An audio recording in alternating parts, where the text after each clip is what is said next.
बहुत से, मेरे ख्याल से ये विचार है कि बहुतों को यही नहीं पता था कि मनुष्य अभी तक पार भी नहीं हुआ है। पार होने से पहले आप कोई सा भी नाम लेने के अधिकारी नहीं, अनधिकार चेष्टा। नाम तो लेना दूर रहा, उस नाम को लेकर उसकी चटनी बना दे, इससे भी विशुद्धि चक्र खराब हो जाता है।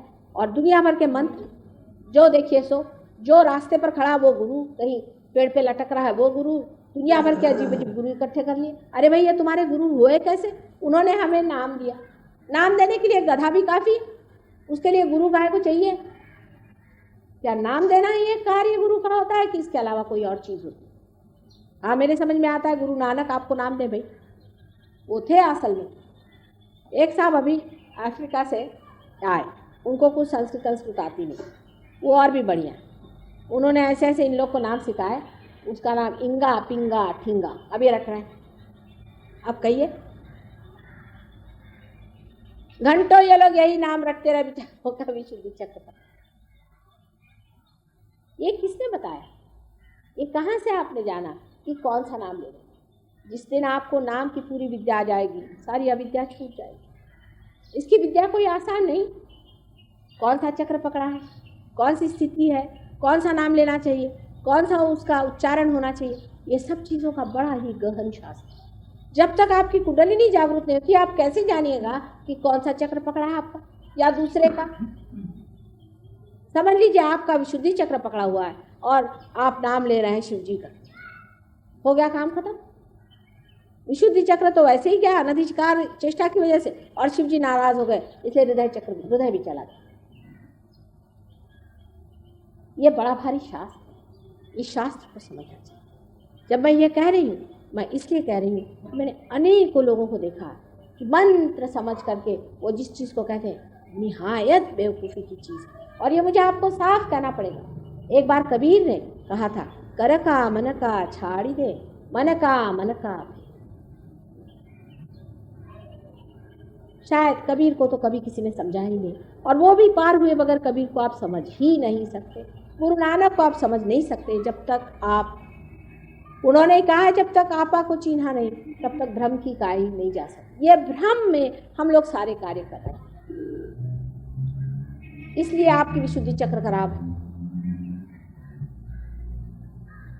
आप अगर किसी भी देवता का नाम ले रहे हैं तो पहले ये जान लीजिए कि एक तो आपका विशुद्धि चक्र खराब जाएगा और उस देवता का जहाँ राज्य है वो भी जगह खाली जाएगी। इसलिए लोग कहते हैं कि हम बीमार कैसे पड़ गए, हमें तकलीफ कैसी हो गई, क्योंकि दोनों भी चीज़ अनधिकार है। समझ लीजिए आप डॉक्टर नहीं हैं और आप जा कर के मेडिसिन ले करके और खाना शुरू कर दो, और फिर कहें कि साहब हमने तो दवा ली थी और हम बीमार कैसे पड़ गए। आपने कौन सी दवा ली, आपने कहाँ डॉक्टरी पास करी, आपने क्या समझा?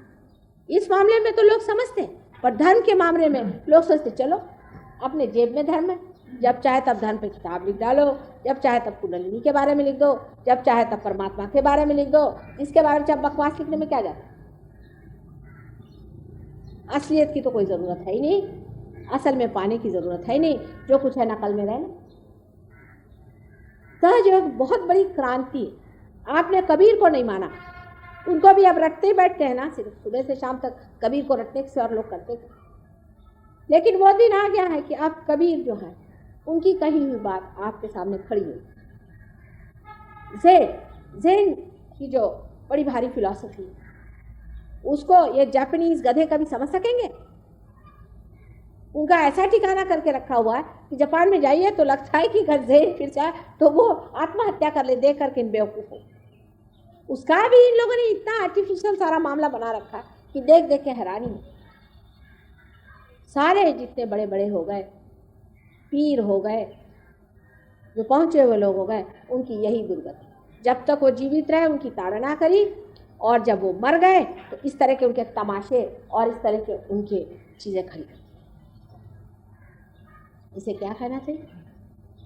आप जानते हैं यहाँ दिल्ली में ही बहुत बड़े एक पीर हो गए, निजामुद्दीन साहब, बहुत बड़े पीर हो गए।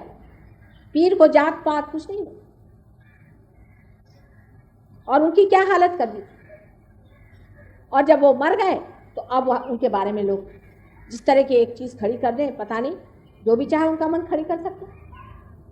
जो भी चाहे उनके लिए बकवास बना सकते, क्योंकि अब तो वो मर गए। ये सारा विशुद्धि चक्र का जो खेल है इसको समझना चाहिए।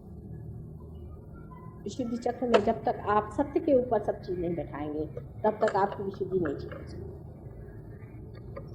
एक साहब थे, उनसे मैंने सहयोग में काफ़ी दिलचस्पी लेते थे, पार भी हो गए, लेकिन उनसे तंबाकू नहीं छूटी। हालांकि बड़ी आश्चर्य की बात है, अधिकतर यहाँ जितने भी लोग बैठे हैं विदेश के, ये बहुत बड़े पीने वाले हर तरह की चीज़ थे, असली पियक्कड़ जिसे कहते हैं कि आपका इनका मुकाबला नहीं हो सकता। कुछ लोग तो मेरे पास आए थे तो बिल्कुल बेहोश हालत। इन लोग में से कुछ हिंदी भी समझ रहे हैं, वो भी जानते हैं मैं क्या कह। और इन लोगों ने जैसे ही पा लिया अपनी आत्मा को तो छूट गई सब चीज़, क्योंकि जब अमृत मिलने लग गया तब कोई ऐसी चीज़ थोड़ी ना लेने वाला, अपने आप छूट जाता है। कुछ लेक्चर देने की ज़रूरत नहीं है, आपको छुड़वाने की ज़रूरत है। पर एक साहब थे, उन्होंने नहीं छोड़ा, चोरी छिपे खाते रहते थे बेचारे। एक दिन आए, कहले माँ मेरी समझ नहीं आता क्या हो गया। मैंने कहा क्यों? जब भी ध्यान में बैठता मेरा मुंह हनुमान जी जैसा। हनुमान जी जो है बड़े मजाकिया, सबसे मजाकिया देवता ही है। इनके तौर तरीके इतने मज़ेदार हैं, कुछ पूछे, नचा के रख देते। मैंने कहा अच्छा? पहले बस मुझे अब लग रहा है मैं हनुमान जी हो रहा, अब मेरा हाल ठीक करो, ये सहयोग में मेरा क्या हाल है। मैंने कहा बेटे तुम थोड़ी तम्बाकू तो खाते हो ना। तो एकदम चमक गया, कहला आपको कैसे पता? हमने कहा इसीलिए हनुमान जी जो तुमको दिखाई दे रहे हैं वो हम समझ, ये उनके चक्कर है। और अब आप कान पकड़िए हमारे सामने और अभी हमें वचन दीजिए, आपका सब कुछ छूट जाए, अपने आप छूट जाए। लेकिन इतनी श्रद्धा रखनी चाहिए कि हम जब जागरूक हो गए तब अंधकार हमारे अंदर कैसे रह सकता। इस विशुद्धि चक्र की महिमा कितनी वर्णन करें सो कम है, क्योंकि इसी चक्र के बूते पर मैंने कहा आपकी गर्दन उठी। अब ये जो सर है ये किसी के आगे भी झुकाना बड़ी गलत बात है। सिर्फ एक परमात्मा और उसके बंदे के सिवा और किसी के आगे भी ये सर नहीं झुकाना चाहिए। लेकिन हमारा सर जो है हर जगह झुकता है। कल वोट मांगना है तो सबके पास जाएंगे, सर झुकाएंगे, सीधे हर जगह होते रहेंगे, गलत जगह। इतना ही नहीं, गलत गुरुओं के सामने हम लोगों ने अपने सर झुकाए, और जिन्होंने ये सर ऐसे झुका लिए उनके लिए बड़ा मुश्किल है पार। फिर मैं अगर कहती हूँ बेटे तुम्हारे गुरु गलत थे तो बहुत लोग नाराज़ हो जाते हैं। नाराज़ होने की कोई बात नहीं, मेरा कोई लेना देना मना हो, मैं तो तुम्हारी भलाई की बात कर रही हूँ। और तुम्हारे गुरु ठीक है तो हमारे सर आपको को, अगर ठीक नहीं है तो हमारे लिए हम क्या, हमें तो कहना ही है जो सही बात है। एक माँ को कहना है, अपने बच्चों से पूरी बात बतानी ही पड़े, वो क्या छुपाएगी। फर्क इतना ही है कि कबीर वगैरह ने तो डंडे ले करके बात की थी, मैं ज़रा प्यार से कर।